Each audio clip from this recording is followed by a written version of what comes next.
तो once again एक बार फिर से स्वागत है आप सभी स्टूडेंट का पैरामेडिकल के number 1 channel study with Ritesh में। तो दोस्तों आज की क्लास बहुत ज़्यादा इंपॉर्टेंट होने वाली है और बहुत ही ज़्यादा इंटरेस्टिंग भी होगी, क्योंकि आज की क्लास में हम लोग साइंस से फिजिक्स के कुछ इंपॉर्टेंट क्वेश्चंस करेंगे जो आपके बिहार, यूपी और झारखंड पैरामेडिकल 2021 के एग्ज़ाम के लिए काफ़ी ज़्यादा इंपॉर्टेंट होंगे। तो चलिए बच्चों आज की क्लास को स्टार्ट करते हैं। तो क्लास को स्टार्ट करने से पहले यदि आप लोग इस चैनल पर नए हो, पहली बार हो, तो इस चैनल को सब्सक्राइब कर लो और बेल आइकन को हिट कर लो। और दोस्तों एक छोटी सी जानकारी आप सभी विद्यार्थियों के लिए, यदि आप पैरामेडिकल 2021 की तैयारी बिल्कुल बेसिक से करना चाहते हैं, हर एक टॉपिक्स को पढ़ना चाहते हैं, है ना, अगर आप लोग चाहते हैं कि ऑल सब्जेक्ट्स की तैयारी एकदम बेहतरीन तरीके से हो, परफेक्ट तरीके से हो, तो आप लोग कम समय में हमारे स्पीड कोर्स को ज्वाइन करके भी अपनी तैयारी में चार चांद लगा सकते हैं। जी हाँ दोस्तों, देखिए बहुत ही जल्दी आप लोग का एग्जामिनेशन फॉर्म भी आने वाला है, तो समय तो है नहीं उतना, है ना। बहुत से बच्चे इधर उधर भटक रहे हैं, उनको सही गाइड करने वाला कोई मिलता नहीं है ना। तो यदि आप लोग इस न्यू बैच को ज्वाइन करते हैं तो यहाँ पर आपको बिल्कुल बेसिक से पढ़ाया जाएगा, ऑल सब्जेक्ट पढ़ाया जाएगा, हर एक सब्जेक्ट के अलग, और साथ ही साथ प्रत्येक रविवार के दिन मेगा टेस्ट भी होता है जिसमें काफ़ी सारे बच्चे पार्टिसिपेट करते हैं। और देखिए बच्चों कोर्स का जो ड्यूरेशन रहेगा ये रहेगा आपका 2 मंथ्स। 2 मंथ्स में आपका कोर्स कंप्लीट करवा दिया जाएगा और उसके बाद आपको 10 इयर्स का पैरामेडिकल का प्रीवियस पेपर भी करवाया जाएगा। ठीक है, तो बच्चों अगर आप लोग इस पेड कोर्स को ज्वाइन करना चाहते हो तो कल से ही 6 तारीख से एक न्यू बैच स्टार्ट हो रहा है, तो आप लोग इस बैच को जल्दी से ज्वाइन कर लीजिए, लिमिटेड सीट है। अगर आप लोग इस बैच को ज्वाइन कर लेते हैं तो यहाँ पर आपको बिल्कुल संपूर्ण तैयारी मिलेगी, बिल्कुल बेसिक से पढ़ाया जाएगा। तो चलिए बच्चों अधिक जानकारी के लिए आप दिए गए नंबर पे हमें कॉल भी कर सकते हैं, व्हाट्सएप मैसेजेस भी कर सकते हैं। तो चलिए आज की क्लास को मैं अब स्टार्ट करता हूँ। चलिए स्टूडेंट, पहला क्वेश्चन आपकी स्क्रीन पे, निम्न में से दूरी का मात्रक नहीं है, फर्मी, एंगस्ट्रॉम, माइक्रोन, स्टेरेडियन। देखिए ये क्वेश्चन आपके पॉलिटेक्निक 2017 में पूछा गया था और उसके बाद 2020 में भी ये क्वेश्चन आया था दोस्तों। ठीक है, तो ये क्वेश्चन आपके paramedical exam point of view से भी इम्पॉर्टेंट हो जाता है, क्योंकि बहुत से ऐसे क्वेश्चन हैं जो पॉलिटेक्निक और पैरामेडिकल में भी पूछे गए हैं, है ना। हाँ जी, बहुत से क्वेश्चन है, अक्सर होता है कि भाई कभी कभी जो पॉलिटेक्निक में भी जो क्वेश्चन पूछे गए हैं वो आपके पैरामेडिकल के एग्ज़ाम में भी पूछे जा चुके हैं। तो जल्दी से बता दीजिए दूरी का मात्रक कौन सा नहीं है। वेरी गुड, यदि आप लोग जवाब दे रहे हैं option number D steradian, then आप लोग का आंसर सही है। बाकी ये जितना भी देख रहे हो फर्मी, एंगस्ट्रॉम, माइक्रोन, ये सब दूरी का ही मात्रक है, ऐसा ही मात्रक नहीं है लेकिन मात्रक है। दूरी का ऐसा ही मात्रक का मैं बात करूँ तो ये क्या हो जाएगा बच्चों, डिस्टेंस का ऐसा ही मात्रक क्या होता है आप लोग को मालूम होगा, क्या होगा बच्चों। हाँ जी बताइए, मीटर, है ना।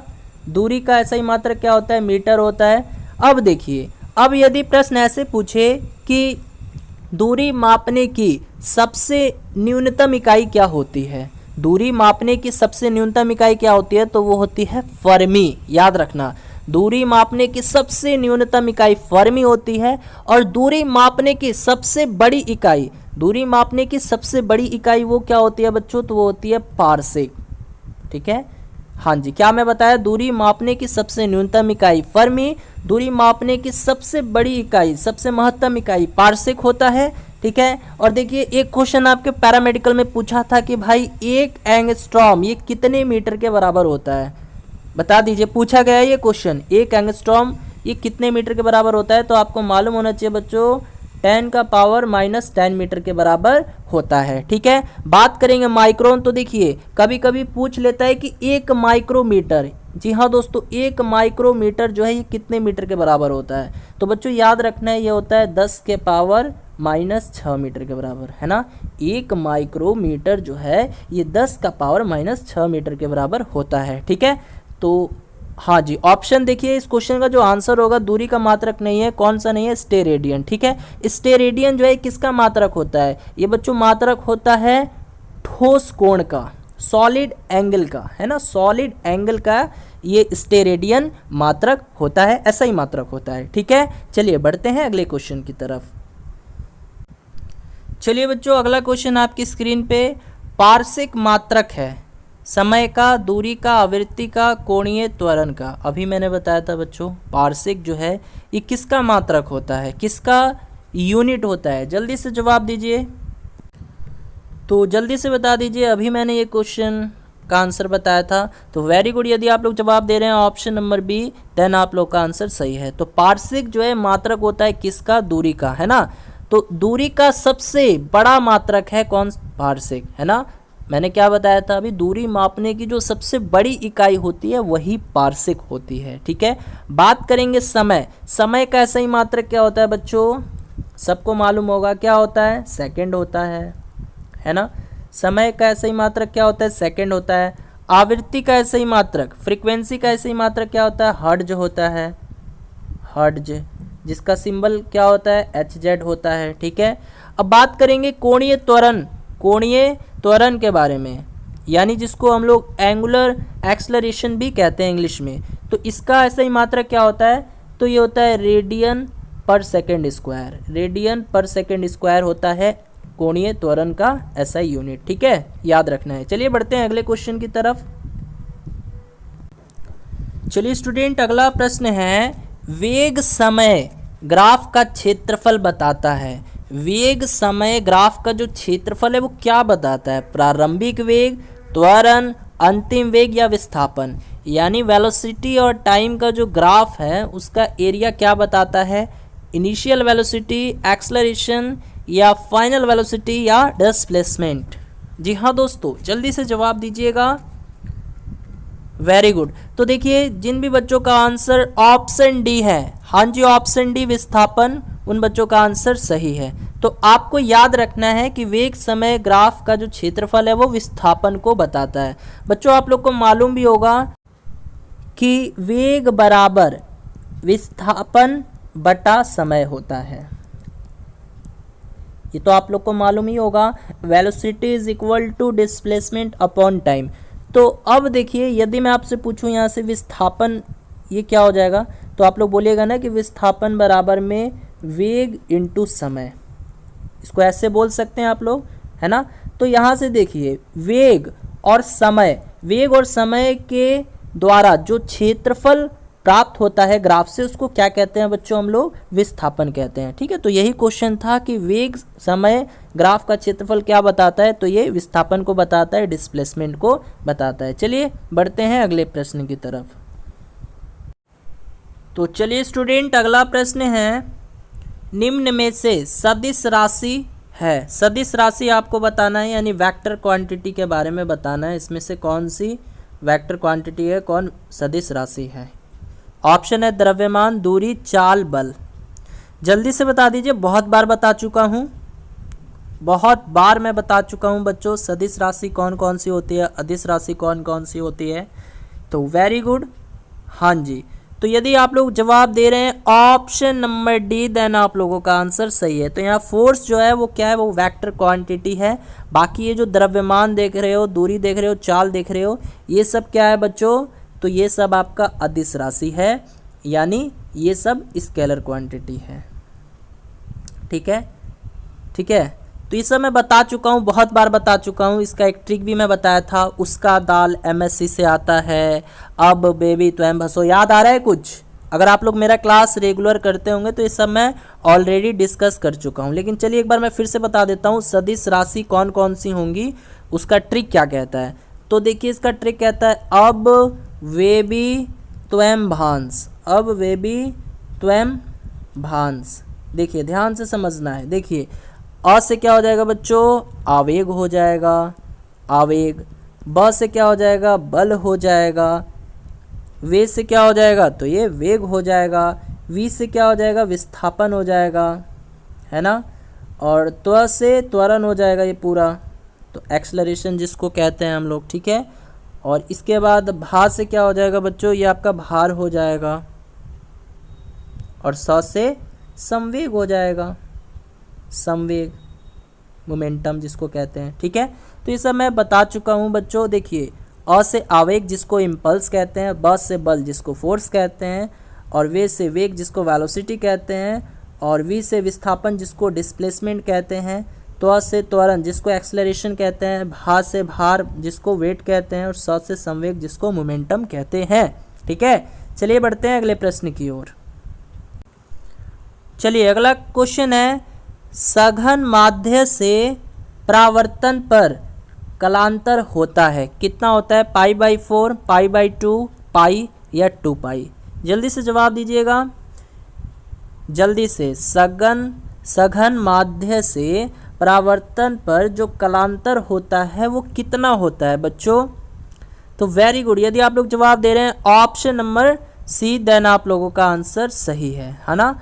हाँ जी, तो याद रखना है सघन माध्यम से परावर्तन पर कलांतर में परिवर्तन पाई द्वारा होता है ना? इसको डायरेक्ट याद कर लीजिएगा। और पाई का मान कितना होता है हमेशा याद रखिएगा, 180 डिग्री होता है। ठीक है, चलिए बढ़ते हैं अगले प्रश्न की तरफ। चलिए स्टूडेंट, अगला क्वेश्चन है, 20 किलोग्राम द्रव्यमान के ब्लॉक पर 2 मीटर की दूरी तक 5 न्यूटन का बल लगाया जाता है, तो ब्लॉक की गतिज ऊर्जा यानी ब्लॉक की जो काइनेटिक एनर्जी है वो बताना है। तो चलिए स्टूडेंट ध्यान दीजिएगा, तो सबसे पहले जो जो वैल्यू गिवन है ना बच्चों उसको लिख लेते हैं। ठीक है, तो 20 किलोग्राम द्रव्यमान यानी मास जो है बच्चों दे दिया है कितना, 20 kg का। उसके बाद 2 मीटर की दूरी यानी एस भी आपको दे दिया है 2 मीटर। और इसके बाद बोल रहा है 5 न्यूटन का बल लगाया जाता है, यानी फोर्स भी जो है बच्चों आपको दे दिया है 5 न्यूटन। ठीक है, तब पूछा है कि ब्लॉक की गतिज ऊर्जा यानी काइनेटिक एनर्जी कितनी होगी, है ना? तो प्यारे बच्चों एक चीज़ बताओ, काइनेटिक एनर्जी का फॉर्मूला क्या होता है? 12mv² होता है ना? मास तो पता है लेकिन v नहीं पता, आपको v निकालना होगा इन तीनों की मदद से। तो कैसे निकलेगा? तो देखिए, v निकालने से पहले आपको एक्सेलरेशन निकालना होगा, समझ में आ रहा है? तो वो कैसे निकलेगा? तो देखिए, तो m दिया हुआ है, f भी दिया हुआ है, तो आप a नहीं निकाल सकते हो। आपको मालूम होगा कि f बराबर क्या होता है, फोर्स बराबर क्या होता है, मास इंटू एक्सेलरेशन होता है ना। न्यूटन के द्वितीय गति नियम के अनुसार बल बराबर होता है द्रव्यमान गुने एक्सेलरेशन। तो देखिए, बल कितना दिया हुआ है, फोर्स कितना दिया हुआ है, 5 न्यूटन दिया हुआ है, बराबर में मास कितना दिया हुआ है, 20 kg दिया हुआ है, गुने में a। ठीक है, तो यहाँ से a कितना आ जाएगा बच्चों? तो a बराबर बोलिएगा ना आप, कितना आ जाएगा? तो a बराबर कितना आ जाएगा? ये 5/20। तो अब इसको काटिएगा तो ये 1/4 मीटर पर सेकेंड स्क्वायर आपका एक्सेलरेशन आ गया। तो a आ गया, है ना? अब देखिए, आपको a भी मालूम है, s दिया हुआ है, तब आप v निकाल सकते हो, क्योंकि एक रिलेशन होता है, आपको याद रखना पड़ेगा कि v बराबर होता है √2as। v क्या है? वेलोसिटी है, और ये a क्या? एक्सेलरेशन है, s क्या है? दूरी है। तो बस यहाँ से आप v निकालिए, फिर इसके बाद तो गतिज ऊर्जा पता चली। तो आइए इसको सॉल्व किया जाए। तो v बराबर क्या था? √2as। ठीक है, यही था ना बच्चों? v क्या है? वेलोसिटी है, a क्या? एक्सेलरेशन है, s क्या है? दूरी है। तो देखिए, तो √2 a कितना है बच्चों? a आपका आया था 1/4, है ना? 1/4 मीटर पर सेकेंड स्क्वायर आया था, तो गुना में 1/4 कर दीजिए। और इसके बाद s कितना है? s दूरी कितना दिया हुआ है? देखिए, 2 मीटर की दूरी, यानी दूरी 2 मीटर दिया हुआ है। तो यहाँ से देखिए, तो 2 दूनी 4, तो 4/4 अंडर रूट में रहेगा ये सब चीज़, अंडर रूट में 4/4। इसको काटिएगा तो ये 1 हो जाएगा, √1। ठीक है, तो √1 का वैल्यू क्या होता है बच्चों? 1 ही होता है। तो यहाँ से वेलोसिटी कितना आ गया? 1 मीटर पर सेकेंड आ गया। ठीक है, अब वेलोसिटी भी पता चल गया, मास भी पता है। तो आप लोग ब्लॉक की गतिज ऊर्जा नहीं निकाल सकते हैं? ऑफकोर्स निकाल सकते हैं। गतिज ऊर्जा का फॉर्मूला क्या होता है? 12mv²। तो 12m कितना है बच्चों? 20 है, मास 20 है, और गुने में ये क्या है? v² है ना। तो v कितना है? अभी 1 मीटर पर सेकेंड स्क्वायर आया, तो यहाँ पे 1 का स्क्वायर कीजिएगा तो 1 ही होगा। अब देखिए, तो अब इसको काट दीजिए, 2 दहा 20 कट जाएगा ना, 10 बार में चला जाएगा। तो यहाँ से कितना आ गया? 10 जूल आ गया। काइनेटिक एनर्जी कितना आ गया? 10 जूल आ गया, यानी ऑप्शन नंबर सी आपके इस क्वेश्चन का करेक्ट आंसर हो जाएगा। ठीक है, चलिए बढ़ते हैं अगले क्वेश्चन की तरफ। चलिए स्टूडेंट, अगला प्रश्न है, आवेश प्रवाह की दर को कहते हैं, क्या कहते हैं? विभव, धारा, विभवांतर, या इनमें से कोई नहीं? जल्दी से बता दीजिए, आवेश प्रवाह की दर को क्या कहते हैं? वेरी गुड, क्या कहते हैं? तो इसको हम लोग धारा कहते हैं, विद्युत धारा, ठीक है, इलेक्ट्रिक करंट कहते हैं। आवेशों के प्रवाह की दर को विद्युत धारा कहा जाता है। और इसका एसआई मात्रक क्या होता है बच्चों, एसआई यूनिट क्या होता है, तो ये होता है एम्पियर, ठीक है। हाँ जी, अगर मैं बात करूं विभवांतर का एसआई मात्रक क्या होता है, जिसको विद्युत विभवांतर, पूरा नाम है इसका विद्युत विभवांतर कहते हैं, और इंग्लिश में इलेक्ट्रिक पोटेंशियल, है ना, पोटेंशियल डिफरेंस, पोटेंशियल डिफरेंस बता दीजिए। इलेक्ट्रिक पोटेंशियल डिफरेंस का एसआई मात्रक क्या होता है, तो वेरी गुड बच्चों, वोल्ट होता है। इसे वी से डिनोट किया जाता है, ठीक है। ओके, चलिए बढ़ते हैं अगले प्रश्न की तरफ। चलिए स्टूडेंट, अगला प्रश्न है, ध्यान दीजिएगा, बहुत अच्छा क्वेश्चन है। पृथ्वी पर वायुमंडल होने का कारण है, यानी अर्थ पर एटमॉस्फेयर होने का रीजन क्या है, गुरुत्व, वायु, बादल या पृथ्वी का चुंबकीय क्षेत्र, बताइए। हाँ जी, जल्दी से सभी स्टूडेंट आंसर करेंगे।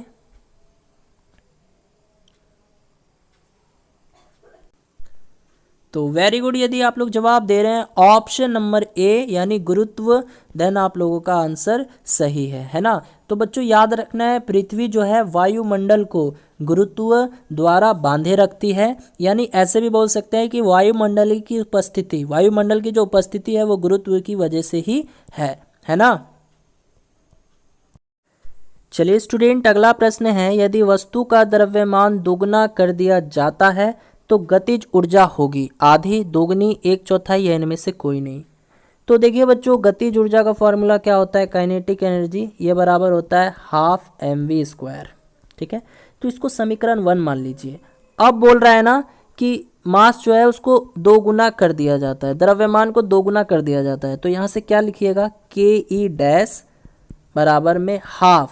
अब देखिए मास की जगह क्या लिखिएगा, यहाँ पे m की जगह 2m लिखना होगा, गुने में 2m, क्योंकि मास को डबल कर दिया जाता है, दुगना कर दिया जाता है। फिर यहाँ पे v² कर दीजिए, ठीक है। तो अब देखिए, अब ध्यान से समझना है, इसको मैं ऐसे लिख सकता हूँ ke- बराबर में 2 और फिर हाफ mv²। इसको मैं कुछ इस प्रकार लिख सकता हूँ, यस और नो, जवाब दीजिए। ये मैं 2 को इधर लेकर आ गया और फिर गुने में ये हाफ mv² लिख दिया हूँ, ठीक है, कर सकता हूँ। ऐसा मैंने इसलिए किया क्योंकि देखिए यहाँ से ke- बराबर में 2 हो जाएगा, ठीक है, और इतने की जगह मैं ke रख सकता हूँ। देखिए तो हाफ mv², इतने की जगह मैं ke रख लेता हूँ, काइनेटिक एनर्जी, ठीक है। तो देखिए कहने का मतलब यही है कि यहाँ जो नया काइनेटिक एनर्जी है वो पुराने वाले काइनेटिक एनर्जी के दुगने के बराबर है। तो क्या होगा आंसर, तो गतिज ऊर्जा कितनी होगी, दोगुना होगा, यानी ऑप्शन नंबर बी जो है आपके इस क्वेश्चन का राइट आंसर हो जाएगा, ठीक है। अब देखिए इस क्वेश्चन को आप लोग इस तरह भी बना सकते थे डायरेक्ट। देखिए आपको मालूम है काइनेटिक एनर्जी बराबर होता है हाफ mv² के, ठीक है। तो यहाँ से काइनेटिक एनर्जी मास के साथ कैसा रिलेशन बनाएगा, तो ये डायरेक्टली प्रोपोर्शनल होता है मास के, ठीक है। तो अब देखिए मास जो है ये क्या हो जाता है बच्चों, दुगना हो जाता है। तो ये जब दुगना होगा तो भाई काइनेटिक एनर्जी भी आपका दोगुना हो जाएगा, यानी ऑप्शन नंबर बी जो है राइट आंसर हो जाएगा, ठीक है। लेकिन वो बेसिक चीज़ था। चलिए ठीक है, बढ़ते हैं अगले क्वेश्चन की तरफ। चलिए स्टूडेंट, अगला क्वेश्चन है, एक प्रतिरोध पर 10 वोल्ट का विभवांतर लगाने पर 0.02 एम्पियर की धारा प्रभावित होती है, तो प्रतिरोधक का प्रतिरोध होगा 100 ओम, 300 ओम, 200 ओम, 500 ओम। जल्दी से आंसर कीजिएगा। हाँ जी, देखिए कुछ है नहीं, बहुत ही सिंपल क्वेश्चन है। देखिए पहले तो मैं क्या बताया हूँ, जब भी कोई न्यूमेरिकल्स आप लोग को मिले तो पहले जो जो डेटा गिवन है उसको लिख लीजिए। तो ये 10 वोल्ट दे दिया है, यानी V कितना दे दिया है, 10 वोल्ट दे दिया गया है आपको। उसके बाद 0.02 एम्पियर यानी धारा, करंट दे दिया है आपको कितना, 0.02 एम्पियर दे दिया गया है, ठीक है ना। अब इसके बाद पूछ क्या रहा है कि भाई प्रतिरोधक का प्रतिरोध यानी R रेजिस्टेंस जो है पूछा गया है। अब बता दीजिए, तो अब तो बन जाएगा, अब तो ओम्स लॉ अगर आप लोग जानते होंगे तो ये क्वेश्चन बन जाएगा, ठीक है। तो देखिए यहाँ पे आप लोग को मालूम है बच्चों, R निकालना है, तो R बराबर क्या हो जाएगा, ये V/I हो जाएगा। V कितना दिया हुआ है, 10 वोल्ट दिया हुआ है, और अपॉन में I कितना है, ये है 0.02। तो इसको काटिए तो देखिए यहाँ पर मैं दशमलव हटा दूंगा तो ऊपर गुने में 100 आ जाएगा। ठीक है, तो इसको काटिए, 2 पच्चे 10, तो 5 गुने 100 कितना आया 500। तो 500 ओम जो है आपका आर आ गया। आया है बच्चों 500 ओम? जल्दी से बता दीजिए, जल्दी से। चलिए स्टूडेंट, अगला प्रश्न है, किस कारण बांध को नीचे से चौड़ा बनाया जाता है? किस कारण? पहला ऑप्शन है गहराई के साथ जल की मात्रा बढ़ती है इसलिए, या गहराई के साथ जल का घनत्व बढ़ता है इसलिए, या गहराई के साथ जल का दाब बढ़ता है इसलिए, या गहराई के साथ जल का ताप बढ़ता है इसलिए। जल्दी से जवाब दीजिए। तो वेरी गुड, यदि आप लोग जवाब दे रहे हैं ऑप्शन नंबर सी, देन आप लोगों का आंसर सही है ना। तो गहराई के साथ जल का दाब बढ़ता है, ठीक है, यही इसका राइट आंसर हो जाएगा। देखिए नदी पर जो बांध निर्मित होता है उसको नीचे से चौड़ा बनाया जाता है, क्यों? क्योंकि गहराई बढ़ने के साथ साथ जल का जो है दाब वो भी बढ़ता है, और इस दाब को सहन करने के लिए बांध को जो है नीचे से चौड़ा बनाया जाता है। ये आपको याद रखना है, ठीक है। चलिए बढ़ते हैं अगले क्वेश्चन की तरफ। चलिए स्टूडेंट, अगला क्वेश्चन है, धात्विक लोलक की घड़ी द्वारा 0 डिग्री सेल्सियस पर सही समय दिया जाता है। यह 25 डिग्री सेल्सियस पर एक दिन में 12.5 सेकंड से क्षय होता है। तो धात्विक लोलक का रेखीय प्रसार गुणांक क्या होगा, ये आपको बताना है। तो बच्चों ध्यान दीजिएगा, ये जो रेखीय प्रसार गुणांक है इसको हम लोग अल्फा से डिनोट करते हैं, ठीक है। तो यहाँ देख सकते हैं आप लोग, एक दिन में क्षयित सेकंड की संख्या ये पहले निकालना होगा, ठीक है। एक दिन में क्षयित सेकंड की संख्या, एक दिन में क्षयित सेकंड की संख्या, इसको बच्चों हम लोग डेल्टा टी से डिनोट करते हैं, ठीक है। इसको हम लोग डेल्टा टी से डिनोट करते हैं, ठीक है, डेल्टा टी। तो अब देखिए यहाँ पे ध्यान ये देना है बच्चों, ये डेल्टा टी जो है ये अल्फ़ा के बराबर होता है। तो कुछ इस प्रकार बराबर होता है, यानी ये डेल्टा टी बराबर में हो जाता है हाफ अल्फ़ा डेल्टा थीटा और इनटू में 86,400। ये आपको याद रखना होगा, ठीक है। तब जाके आपसे इसका ये जो अल्फ़ा है जो पूछा गया है रेखीय प्रसार गुणांक, ये निकाल पाइएगा, ठीक है। तो आइए अब इस चीज़ को मैं अच्छे से लिखता हूँ एक जगह, और वहाँ पर मैं सब वैल्यू पुट करूँगा, डेल्टा थीटा कितना है, डेल्टा टी कितना है, उसके बाद जो है हम लोग को अल्फ़ा मिल जाएगा, ठीक है। तो चलिए यहाँ पर मैं फिर से लिखता हूँ, डेल्टा टी क्या है बच्चों, डेल्टा टी क्या है, तो एक दिन में क्षयित सेकंडों की संख्या है। तो डेल्टा टी में बराबर लिख दूंगा हाफ अल्फ़ा डेल्टा थीटा और गुने में 86,400। बच्चों हम लोग को यही निकालना है ना, ये अल्फ़ा ही निकालना है ना, रेखीय प्रसार गुणांक, ठीक है। तो यहाँ से मैं अल्फ़ा बराबर लिख सकता हूँ, अल्फ़ा बराबर ये कितना हो जाएगा, 2 डेल्टा टी है ना, 2 डेल्टा टी, अल्फ़ा बराबर में 2 डेल्टा टी अपॉन में डेल्टा थीटा और गुने में 86,400 हो जाएगा, ठीक है। तो यहाँ से अल्फ़ा बराबर 2 डेल्टा टी, टाइम कितना है बच्चों, देखिए डेल्टा टी टाइम कितना है, यहाँ पर आप लोग देख सकते हो 12.5 सेकेंड है। तो गुणे में क्या करेंगे, 12.5 सेकेंड कर देंगे, ठीक है। और अपॉन में डेल्टा थीटा ये कितना है बच्चों, ये है 25 डिग्री सेल्सियस, तो यहाँ पे 25 डिग्री कर देंगे, ठीक है। और फिर गुणे में 86,400, ठीक है। तो देखिए, तो 12.5 में 2 से गुना कीजिएगा तो 25 आएगा ना, तो 25 से 25 कैंसिल। तो यहाँ से अल्फ़ा बराबर कितना आ गया, 1 अपॉन, यानी कितना आ गया, अल्फ़ा बराबर 1 अपॉन 86,400 पर डिग्री पर सेंटीग्रेड, ठीक है, पर डिग्री पर सेंटीग्रेड। तो ऑप्शन नंबर ए जो है आपके इस क्वेश्चन का राइट आंसर हो जाएगा। तो चलिए दोस्तों, आज की इस क्लास में इतना ही। यदि क्लास अच्छी लगी हो, क्लास इंटरेस्टिंग लगी हो, तो आप लोग जो है इस वीडियो को लाइक कर दीजिएगा, और चैनल पे नए तो इस चैनल को भी जरूर से सब्सक्राइब कर लीजिएगा। चलिए मिलते हैं अगली क्लास में नई जोश के साथ, नई उमंग के साथ। तब तक के लिए बाय, टाटा, गुड नाइट।